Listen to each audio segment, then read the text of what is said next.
The crystal chandeliers hanging from the ballroom ceiling cost more than most people make in a year. Diana knew this because she'd overheard two guests talking about it while she refilled their champagne glasses. She'd been working at the Grand Meridian Hotel for 3 years now, and tonight was supposed to be just another event. Just another night of serving wealthy people who barely noticed she existed. But something felt different about tonight. The birthday party was for Vincent Hayes, the 32-year-old son of the hotel's owner. The guest list read like a who's who of Manhattan's elite: fashion designers, tech entrepreneurs, Wall Street executives, and celebrities Diana had only seen on magazine covers. They laughed too loudly, drank too freely, and treated the staff like furniture that happened to move. Diana balanced a tray of champagne flutes as she weaved through the crowd. Her feet ached in the cheap shoes she'd worn through at the heels. The black uniform dress felt tight around her shoulders after 10 hours of work, but she couldn't afford to show discomfort. Not here. Not when she needed this job more than ever. "Excuse me," she said softly, approaching a group near the window. They didn't move, didn't even glance her way. She stood there for a full 30 seconds, invisible, until finally one of the women shifted slightly to let her pass. No acknowledgement. No thank you. Just the slight annoyance of having to move. Diana had learned not to take it personally. This was just how things were in this world. She was part of the scenery, nothing more, and that was fine. She wasn't here to make friends or be noticed. She was here because her grandmother's medication cost $800 a month, and her younger brother's college tuition was due in 3 weeks. The music from the hired jazz band filled the room, but Diana barely heard it anymore. She'd served at hundreds of these parties. The music all blended together after a while. What she did notice was Vincent Hayes holding court in the center of the ballroom, surrounded by admirers hanging on his every word. He was handsome in that effortless way wealthy people often are. Tall, with perfectly styled dark hair and a smile that had probably opened every door he'd ever approached. His suit looked like it cost more than Diana's entire year's rent. He threw his head back, laughing at something one of his friends said, and the whole group erupted in laughter with him. Diana had seen him around the hotel before. He came and went as he pleased, treating the place like his personal playground, which technically it was. His father owned not just this hotel but 12 others across the country. Vincent was set to inherit the entire empire.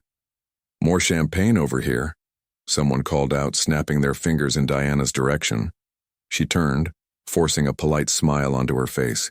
The night was far from over. As the hours passed, Vincent got progressively louder. His face flushed red from alcohol and his movements became exaggerated. His friends egged him on, laughing at jokes that weren't funny and applauding observations that weren't clever. It was the kind of behavior Diana had witnessed countless times. Rich people getting drunk and thinking they were more entertaining than they actually were. Around 11 o'clock, the jazz band took a break. The grand piano in the corner of the ballroom sat silent and untouched. It was a beautiful instrument, a Steinway that was polished to a mirror shine. Diana had walked past it hundreds of times, never daring to touch it. Vincent noticed the piano at the same moment.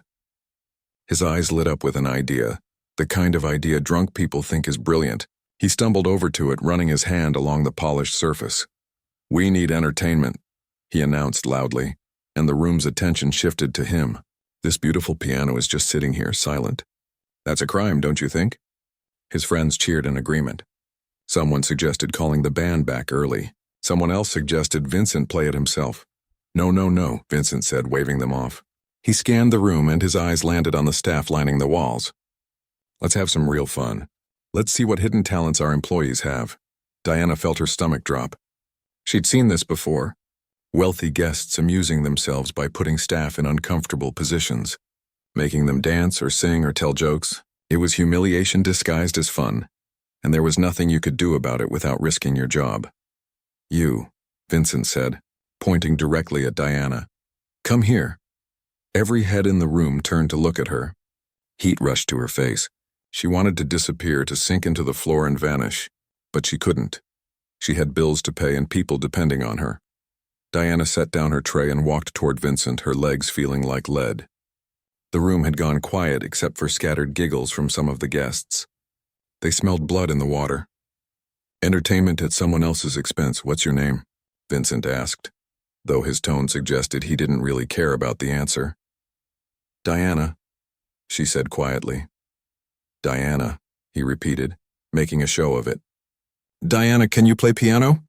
The question hung in the air. Diana's throat felt tight. She could play piano. She could play it better than anyone in this room probably imagined. But that was a part of her life she'd locked away years ago. A dream she'd buried so deep she sometimes forgot it had ever existed. "A little," she said, trying to downplay it. "A little," Vincent said to his friends, and they laughed. "Perfect. Diana here is going to play something for us. Give us a concert." "I really should get back to work," Diana said, trying to keep her voice steady. "Nonsense," Vincent said. "I'm the boss here." "Well, my father is, but same difference. I'm telling you to play. So play." His friends started clapping and chanting, "Play, play, play." It was like being back in high school, surrounded by bullies who'd found their target for the day. Diana looked around the ballroom. The other staff members watched with sympathy, but no one could help her. The guests watched with anticipation, eager for whatever was about to happen, and Vincent watched with that smug smile, so certain he was about to witness her fumble through a simple melody and embarrass herself. Her hands trembled as she approached the piano bench. She hadn't sat at a piano in 5 years, not since the day the repo men came and took her grandmother's old upright, the instrument her mother had taught her on when she was just 4 years old. But muscle memory is a strange thing. The moment Diana's fingers touched the keys, something inside her shifted. All the anger, all the frustration, all the years of swallowed pride and bowed head came rushing to the surface. Vincent leaned against the piano, still smiling. "Whenever you're ready," he said. "Give us Twinkle, Twinkle, Little Star," or whatever you know. His friends laughed again. Someone in the back shouted, "This is going to be good." Diana closed her eyes for just a moment. In that moment, she made a decision. She'd spent years making herself small, invisible, forgettable. She'd let people like Vincent look through her as if she didn't exist. But not tonight. Tonight they were going to see her. She took a deep breath and placed her hands properly on the keys. The room held its breath, waiting for the disaster they expected. Diana began to play. The first note rang out clear and pure, cutting through the drunken chatter like a blade through silk. It wasn't Twinkle, Twinkle, Little Star. It was Rachmaninoff's Piano Concerto No. 2, one of the most technically demanding pieces in classical piano repertoire. Diana's fingers moved across the keys with a precision that came from years of training, from a lifetime that felt like it belonged to someone else now. The melody started soft and melancholic, building slowly, each note perfect and intentional. Vincent's smile froze on his face. He straightened up from where he'd been casually leaning against the piano, his expression shifting from amusement to confusion. This wasn't what he'd expected. This wasn't supposed to happen. Around the ballroom, conversation stopped mid-sentence. Champagne glasses paused halfway to lips. The laughter died out completely. Every single person in that room turned to watch the woman in the server's uniform playing music that belonged in concert halls, not birthday parties. Diana didn't notice. Or maybe she did, but in that moment she didn't care. She was somewhere else entirely. Her fingers knew every note, every crescendo, every delicate passage. She'd played this piece for her final recital at the conservatory, the performance that was supposed to launch her career, the performance that never happened. The music swelled, filling every corner of the massive ballroom. Diana's whole body moved with the emotion of it. Her shoulders swayed, her head tilted back slightly, her fingers dancing across the keys with impossible speed and grace. This wasn't just playing. This was pouring 12 years of buried dreams and broken promises into sound. In the third row of spectators, an elderly woman gasped and brought her hand to her mouth. Her eyes filled with tears as she watched, recognizing something in the way Diana played that most people in the room wouldn't understand. Vincent stood frozen, his face pale. The smugness had completely vanished, replaced by something that might have been shock or shame or both. His friends had gone quiet too, no longer laughing or making jokes. Some of them looked uncomfortable, as if they'd just realized they'd been part of something cruel. The technical passages came fast and furious. Diana's fingers flew over the keys, hitting notes that seemed impossible to reach in sequence. This was the part where most pianists struggled, where even professionals sometimes stumbled. But Diana played it flawlessly, as if the piano was an extension of her own body, as if the music was breathing through her. Someone in the crowd whispered, "Oh my God!" The piece built toward its emotional climax, the part where the composer had poured all his own heartbreak and longing into the music. Diana felt tears on her cheeks, but she didn't stop playing. She couldn't stop. This was the first time in 5 years she'd touched a piano, and it felt like coming home after being lost in the wilderness. She played the pain of watching her parents' caskets being lowered into the ground. She played the exhaustion of working 3 jobs to keep her family afloat. She played every humiliating moment of the past 3 years serving people who treated her like she was nothing. Every ignored, every snapped finger. Every time someone had looked right through her as if she was invisible. But she also played the love she had for her grandmother, who'd taught her to be strong. She played the pride she felt watching her brother graduate high school and earn his scholarship. She played the resilience that had kept her going even when she wanted to give up. The music filled the spaces in her chest that had felt empty for so long. For these few minutes, she wasn't Diana the waitress. She wasn't the girl who'd given up her dreams. She was who she'd always been meant to be. Vincent took a step back from the piano. His face had gone from pale to almost gray. He looked like he might be sick. One of his friends touched his shoulder, trying to say something, but Vincent shook him off. His eyes were fixed on Diana's hands, watching them move with a skill that made it clear this wasn't luck or a party trick. This was mastery. The elderly woman who'd gasped earlier was crying openly now. She pushed through the crowd, moving closer to the piano. Her elegant evening gown marked her as one of the wealthy guests. But there was something different about the way she carried herself. She moved with purpose, with recognition. As Diana approached the final movement, the entire ballroom held its breath. This was the part that separated good pianists from great ones. The emotions had to match the technical skill. The heart had to be as present as the hands. Diana closed her eyes and let the music take her. She played the ending with such raw emotion that several people in the crowd were crying now, though most of them probably couldn't explain why. There was something about watching someone pour their entire soul into something that touched people, in places they didn't know existed. The final notes rang out, hanging in the air like a question that had finally been answered. Diana's hands remained on the keys for a moment, trembling slightly. The silence that followed was absolute. Nobody moved. Nobody spoke. The moment stretched out, suspended in time. Then the elderly woman started clapping. It began as slow, deliberate applause, each clap distinct and purposeful. Then others joined in. The applause grew louder, faster, until the entire ballroom erupted in thunderous appreciation. People were on their feet, some of them shouting "Brava." Several were still crying. The applause went on and on, echoing off the high ceilings. Diana opened her eyes, almost surprised to find herself still sitting at the piano, still in the ballroom, still wearing her server's uniform. She'd been so lost in the music that she'd forgotten where she was, forgotten the party, forgotten Vincent and his cruel joke. She looked up and saw him standing there, his face a mixture of emotions she couldn't quite read. Shame, definitely. Shock, absolutely. But there was something else too, something that looked almost like awe. The elderly woman pushed through to the front of the crowd. She was tiny, barely 5 feet tall, but she carried herself with the authority of someone used to being listened to. Her white hair was pulled back in an elegant twist and her dark eyes were sharp and intelligent. "Young lady," she said, her voice carrying a slight accent that Diana couldn't quite place. "Where did you learn to play like that?" Diana stood up from the piano bench, suddenly aware again of all the eyes on her. The adrenaline that had carried her through the performance was fading, replaced by exhaustion and a creeping sense of vulnerability. "I studied at the Manhattan Conservatory," Diana said quietly. "A long time ago." "The Manhattan Conservatory," the woman repeated, and her eyebrows rose. "That's one of the most prestigious programs in the country. You don't just study there. You have to be exceptional." The crowd was listening to every word now. The party had completely stopped. Even the hired staff had gathered around, watching one of their own being recognized in a way none of them ever had been. "Why are you working as a waitress?" the elderly woman asked, and there was no judgment in her voice, only genuine confusion.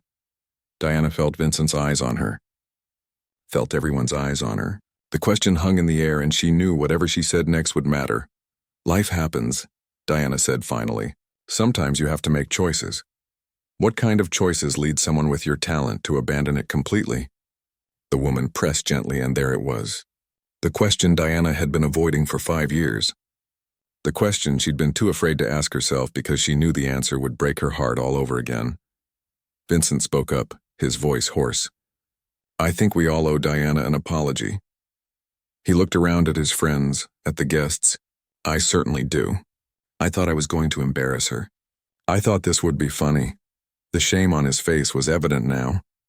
Several of his friends looked away, unable to meet his eyes or Diana's. Instead, Vincent continued, "She just gave us the most incredible performance any of us has probably ever witnessed, and she did it while we were laughing at her." The elderly woman turned to look at Vincent, and her expression was stern. "You should be ashamed of yourself, young man. Do you have any idea what you just witnessed? What you almost prevented from happening?" Vincent nodded slowly. "I'm starting to understand that, yes." The woman turned back to Diana, her expression softening. "My name is Catherine Volkov. I taught piano at Juilliard for 37 years before I retired. I've heard thousands of performances in my life, by some of the world's greatest pianists. What you just did was extraordinary, not just technically, though your technique is flawless, but the emotion, the way you connected with the music, that's something that can't be taught." Diana's throat felt tight. She didn't know what to say. "So I'm going to ask you again," Catherine said. "Why are you serving drinks instead of performing?" The ballroom was completely silent, waiting for Diana's answer. She looked at all these people in their expensive clothes, living lives where choices were easy because money made everything possible. How could she explain to them what it meant to have your dreams ripped away? How could she make them understand what it felt like to survive instead of live? "My parents died," Diana said finally, her voice barely above a whisper. 12 years ago. Car accident. They left behind debts and a funeral to pay for, and my baby brother, who was only 10 years old, and my grandmother, who needed medical care. The silence deepened. Some people looked away, uncomfortable with the reality of her words. "I had a scholarship to the conservatory," Diana continued, her voice growing stronger. "I was supposed to perform my debut concert the week after they died. Instead, I was planning funerals and figuring out how to keep my family from becoming homeless. So I made a choice. I chose them. I chose my family." Catherine's eyes were wet with tears. "And the piano?" Diana laughed, but it was a bitter sound. "I sold my mother's piano to pay for the funerals. My grandmother had an old upright, but that got repossessed 3 years ago when I couldn't make the payments. I haven't touched a piano since. Until tonight." The weight of those words settled over the room. 5 years without touching an instrument, and she'd just played one of the most difficult pieces in the repertoire flawlessly. Catherine Volkov didn't say anything for a long moment.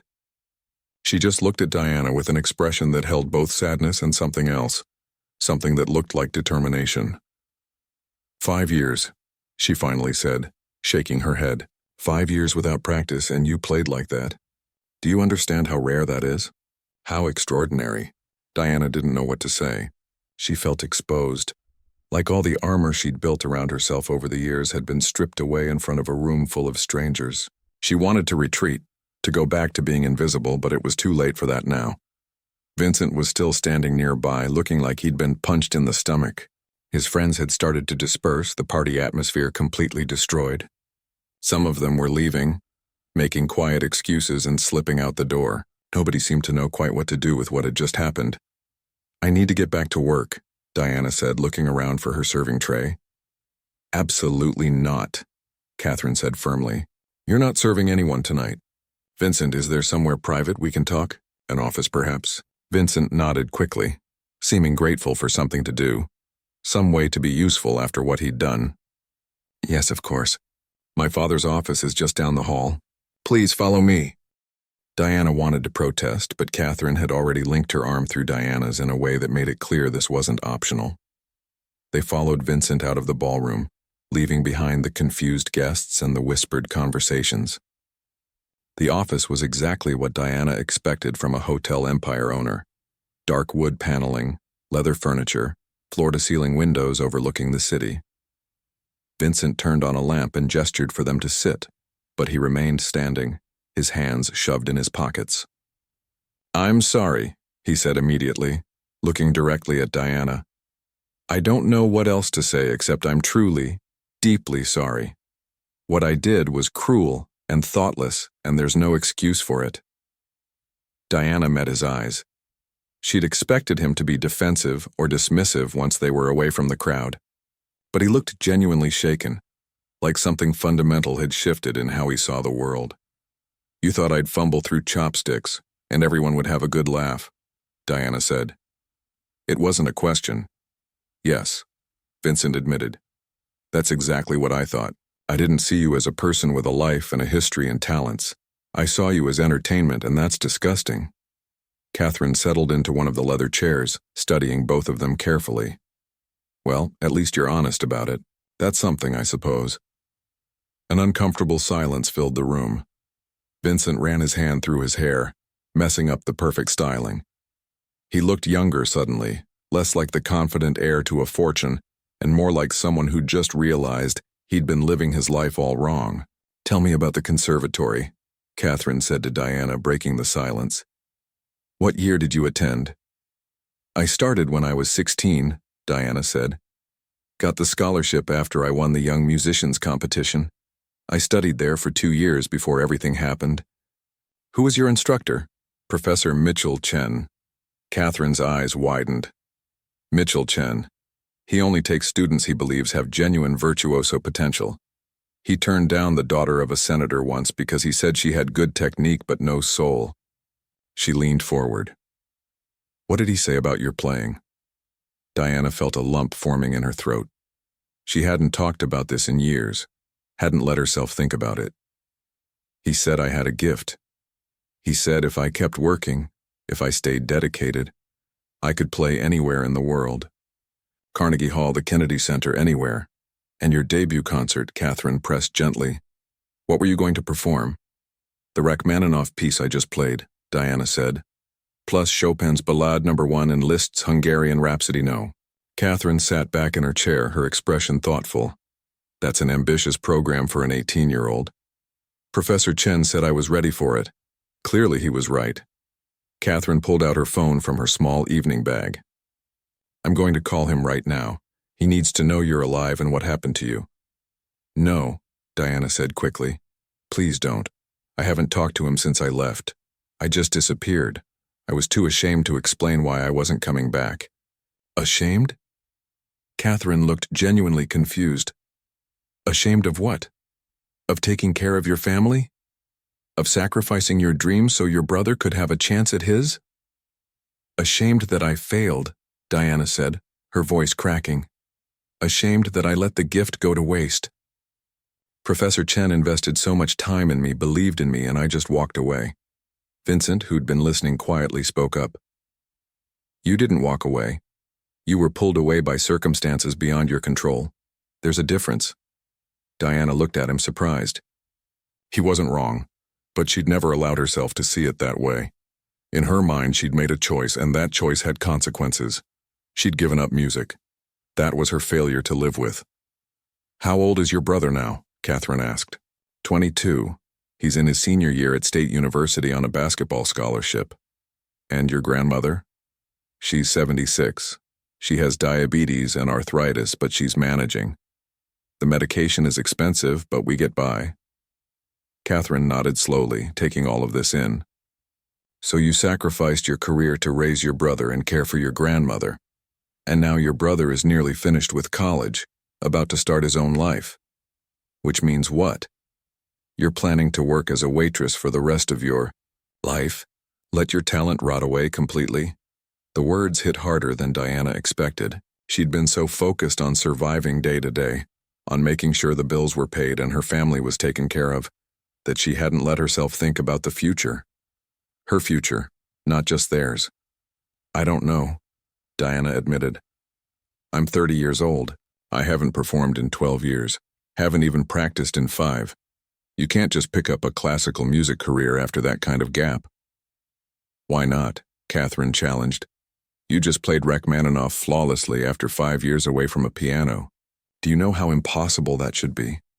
Your muscle memory, your emotional connection to the music, it's all still there. Stronger than ever, actually."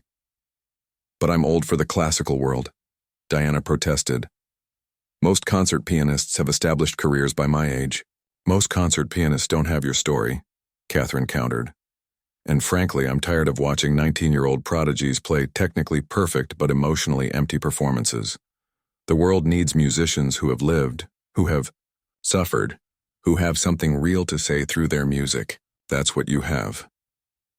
Vincent had been pacing while they talked, clearly thinking hard about something. He stopped suddenly and turned to face them. "What if I could help?" he asked. Diana and Catherine both looked at him. "I'm serious," Vincent continued. "I have resources. Money isn't an issue. What if we created a program, a foundation or something that helps people like Diana, people with incredible talent who had to put their dreams on hold because of circumstances?" "That's a nice thought," Diana said carefully, "but I'm not a charity case." "I'm not suggesting charity," Vincent said quickly. "I'm suggesting investment in talent that deserves a chance." He looked at Catherine. "You said yourself that Diana has something special, something rare. Shouldn't that be shared? With the world?" Catherine was quiet for a moment, and Diana could see her mind working. "What exactly are you proposing?" Vincent started pacing again, his words coming faster as the idea took shape. "A music foundation. We could sponsor talented musicians who've been sidelined by life circumstances, provide them with training, instruments, performance opportunities. But it wouldn't just be about helping them. They'd give back too, teaching music in underserved communities, working with kids who'd never otherwise have access to quality music education."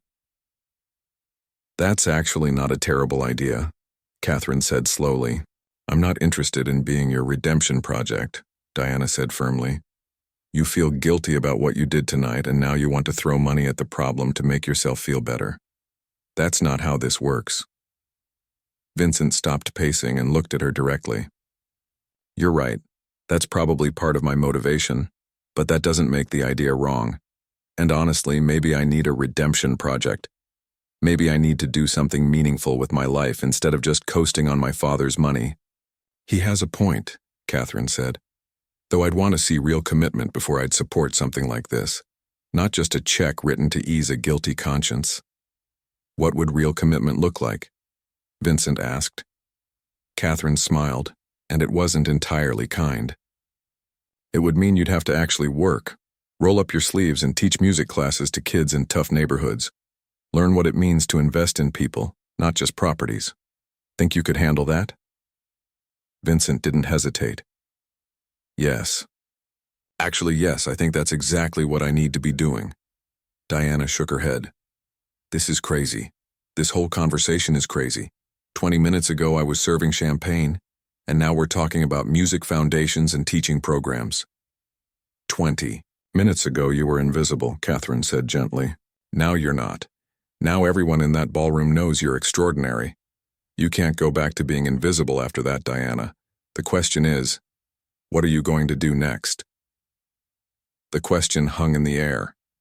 Diana thought about her grandmother, who'd encouraged her to audition for the conservatory all those years ago. She thought about her mother, who'd taught her first pieces on that old piano they'd eventually had to sell. She thought about her brother, who'd told her just last week that he felt guilty she'd given up so much for him. "I don't know if I can do this," Diana said quietly. "What if I'm not as good as you think? What if that performance tonight was just a fluke, some kind of emotional release that I can't replicate?" "Then we'll find out," Catherine said simply. "But I've been teaching and evaluating pianists for nearly 40 years. I know the difference between a fluke and genuine brilliance. You have the latter." Vincent pulled out his phone. "I'm going to call my father right now. Get approval to use hotel resources for this. Catherine, would you be willing to work with Diana? Evaluate whether she's ready for a comeback performance?" "I'm already teaching 3 students," Catherine said. "But for Diana, I'll make time, on one condition."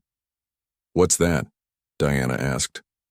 "You have to want this," Catherine said, looking at her intently. "Not because Vincent feels guilty, or because I'm telling you you're talented, but because you want it. Because that part of you that came alive tonight at the piano is tired of being buried. Do you want this, Diana?"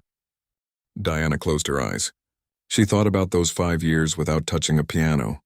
She thought about the emptiness she'd felt every time she heard music, knowing she was meant to be creating it, not just listening. She thought about her mother's last words to her. Don't let anything stop you from sharing your gift with the world. She'd broken that promise. She'd had good reasons, but she'd still broken it. Yes, Diana said, opening her eyes. Yes, I want this.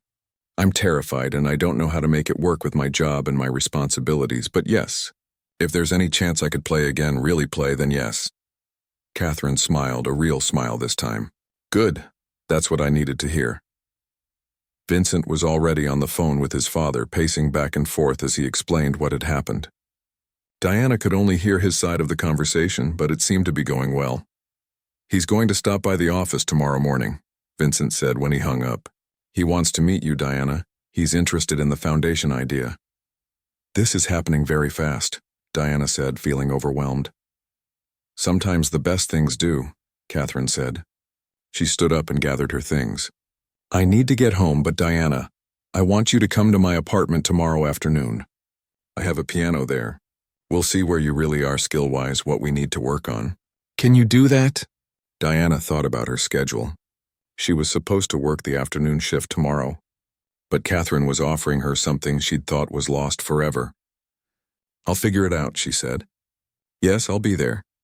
Catherine wrote her address on a business card and handed it to Diana. 2:00. Don't be late. And Diana, get some rest tonight. Process what happened. But don't doubt yourself. What you did tonight was real. After Catherine left, Vincent and Diana stood in the office, the silence between them different now. Less hostile, but still uncertain. I really am sorry, Vincent said again. I know I keep saying it, but I mean it. And I know that whatever I do moving forward, it doesn't erase what I did tonight. No, it doesn't, Diana agreed. But maybe it's a start toward something better. For both of us, Vincent nodded. I'll drive you home. It's the least I can do.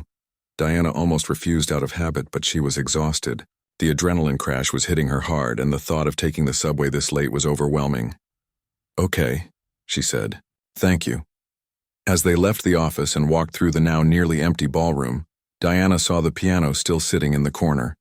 Tomorrow she'd sit at Catherine's piano and find out if tonight was the beginning of something extraordinary, or just a beautiful, impossible moment that could never be repeated. But tonight, for the first time in 12 years, Diana let herself hope. Diana barely slept that night.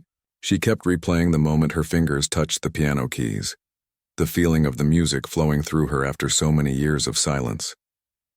Part of her was convinced she'd wake up and discover it had all been a dream. But when morning came and she found Catherine's business card on her nightstand, she knew it had been real.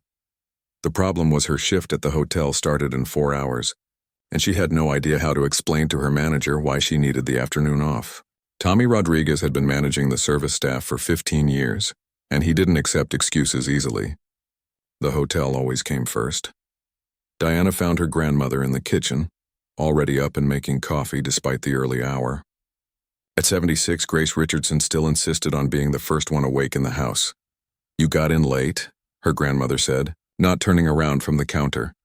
It was a long night. I heard you crying in your room. Diana had thought she'd been quiet. It wasn't sad crying. Her grandmother finally turned to look at her, and those sharp eyes that never missed anything studied Diana's face. What happened? So Diana told her. Everything.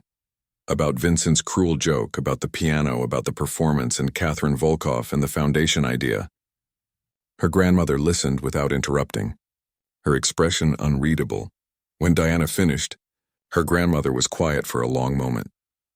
Your mother would be proud, she finally said, her voice thick with emotion. She always knew you were special, knew you were meant for more than serving drinks. I haven't done anything yet, Grandma. This might all fall apart. Or it might not. Her grandmother poured 2 cups of coffee and brought them to the small kitchen table. Sit with me. They sat across from each other, the morning light coming through the window making everything feel softer, gentler than the harsh reality usually did. I need to tell you something, her grandmother said. Something I should have said a long time ago. You giving up music to take care of this family, to take care of me and your brother, it was the most selfless thing I've ever seen anyone do. But Diana, honey, I never asked you to do that. You didn't have to ask. You needed help. I needed help, yes, but not at the cost of your dreams. Your mother and father, God rest their souls, they wouldn't have wanted that either. Her grandmother reached across the table and took Diana's hand. I see how you look sometimes when you hear music playing somewhere. Like part of you is dying inside. Diana felt tears building again. I thought I was hiding it better than that. You can't hide that kind of pain. Not from someone who loves you. Her grandmother squeezed her hand. So here's what you're going to do. You're going to call your manager and tell him you need the afternoon off. And if he gives you trouble, you're going to tell him you quit. Grandma, I can't just quit. We need the money. We've survived this long. We'll survive a bit longer. Your brother graduates in a few months and he's already got job offers lined up. I've got my Social Security. We're not going to starve if you miss a few paychecks while you figure this out. She smiled. Besides, sounds like this Vincent boy has money to spare. Make him pay for your lost wages. Call it a guilt fee. Diana couldn't help but laugh. I don't think it works that way. It works however you make it work. Now go call your manager before you lose your nerve. Tommy Rodriguez did not take the news well. You need the afternoon off? Diana, we're short-staffed as it is. That celebrity wedding is tonight and I need everyone on deck. I understand, Tommy, but this is important. More important than your job? Diana took a deep breath. Yes, actually. It is. There was a long pause on the other end of the line. Is everything okay? Is your grandmother all right? She's fine. This is about something personal. Something I need to do for myself. Another pause. This isn't like you. You've never called out before. I know. Which is why I'm asking you to trust me on this. Tommy sighed heavily. Fine. But I need you here tonight for the wedding. No excuses. I'll be there. Thank you, Tommy. After she hung up, Diana realized her hands were shaking. She'd never stood up to Tommy before. Never prioritized anything over work. It felt strange and terrifying and oddly liberating. Vincent called an hour later. I talked to my father this morning. He wants to meet with you and Catherine together. Would 3 o'clock work? After your session with her? He's really interested in this, Diana asked, still half convinced the whole thing would evaporate. More than interested. He said, and I quote, "It's about time you did something worthwhile with your privilege." So that's encouraging. Diana could hear something different in Vincent's voice. Less arrogance, more vulnerability, like he was genuinely excited about something for the first time in a long time. 3 o'clock works, Quonan, she said. Catherine's apartment was in the Upper West Side, the kind of building Diana usually only saw from the outside. The doorman looked at her service uniform with barely disguised disdain until she mentioned Catherine's name, and then his whole demeanor changed. Of course, Professor Volkov is expecting you. 18th floor. The apartment was exactly what Diana expected from a retired Juilliard professor. Grand piano in front of floor-to-ceiling windows, walls lined with bookshelves holding music scores, photographs of Catherine with famous musicians spanning decades. A lifetime of dedication to music was evident in every corner. You're early, Catherine said, opening the door. I like that. I'm nervous, Diana admitted. Good, you should be. This matters. Catherine led her to the piano. Sit. Let's see what we're working with. What followed was the most intense 3 hours of Diana's life. Catherine didn't ask her to play full pieces. Instead, she had Diana work through scales, arpeggios, technical exercises. She tested Diana's sight reading, her ear training, her music theory knowledge. Your technique is still excellent, Catherine said after the first hour. Better than excellent, actually. But your endurance is gone. Your hands are cramping already. It was true. Diana's fingers ached in a way she'd forgotten about. I'm out of practice. We'll fix that. But it means you'll need to practice at least 4 hours a day, every day for the next several months. Can you commit to that? 4 hours a day. With her work schedule, that seemed impossible. But looking at the piano, at this chance she'd thought was gone forever, Diana knew she'd find a way. Yes, she said. Catherine smiled. Then let's continue.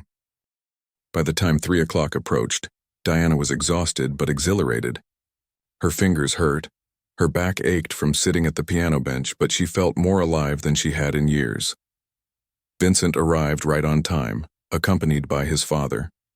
Gerald Hayes was in his early 60s, distinguished-looking with silver hair and sharp eyes that evaluated Diana immediately. She understood where Vincent got his intensity from.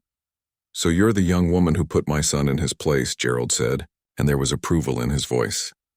I didn't mean to cause any trouble, Diana said.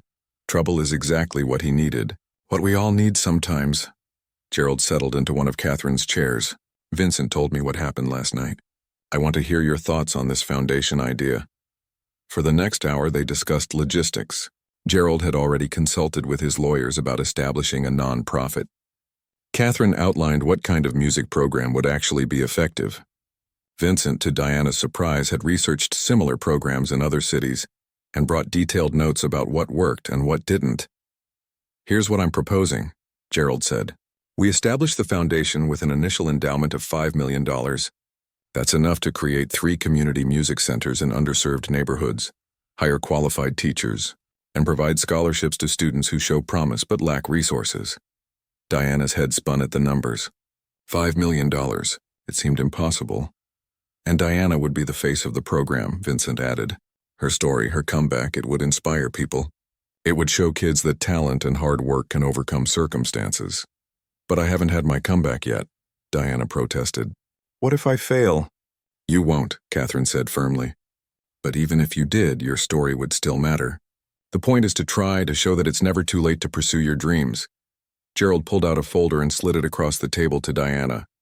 "This is a contract. It would make you the foundation's artistic director, with a salary of $80,000 per year. In return, you'd work with Catherine to prepare for a comeback concert, and you'd commit to teaching at least 10 hours per week at our community centers once they're established." Diana stared at the number. $80,000. That was more than she'd made in the last 3 years combined. "I know it's a lot to take in," Gerald said. "Take a few days to think about it. Have a lawyer review the contract. But I want you to know this isn't charity. Vincent told me what happened last night, and Catherine confirmed your talent. You're worth this investment." "Why are you doing this?" Diana asked. "You don't know me." Gerald was quiet for a moment. "My wife died 10 years ago. She was a violinist. Not famous, never performed at major venues, but she loved music more than anything. She used to volunteer at a youth center in the Bronx, teaching kids who'd never touched an instrument. She'd come home so excited about their progress, about the ones who showed real talent but had no way to develop it."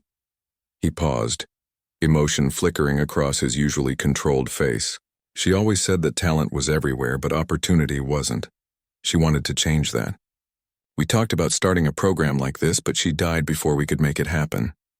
Understanding dawned on Diana. "You're doing this for her. I'm doing this because it's right. Because Vincent needs to learn what really matters in life. Because Catherine believes in you and I trust her judgment. And yes, because my wife would have wanted this." Gerald stood up. "Think about it, Diana, but think seriously. This isn't just about you anymore. If we do this, we'd be creating opportunities for hundreds of kids who deserve a chance." After the meeting, Catherine walked Diana to the door. "You have a decision to make," she said, "and it's not an easy one. Taking this offer means exposing yourself, making yourself vulnerable. It means possibly failing in front of people. Are you ready for that?"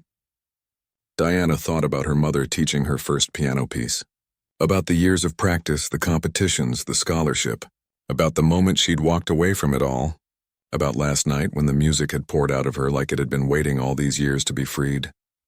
"I don't know if I'm ready," Diana said honestly, "but I think I have to try anyway."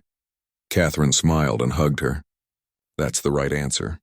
Now go home, rest your hands, and be back here tomorrow at 10. We have a lot of work to do." Diana took the subway home in a daze. Her phone buzzed with a text from her brother, who was home from college for the weekend. "Grandma told me what happened. I'm proud of you.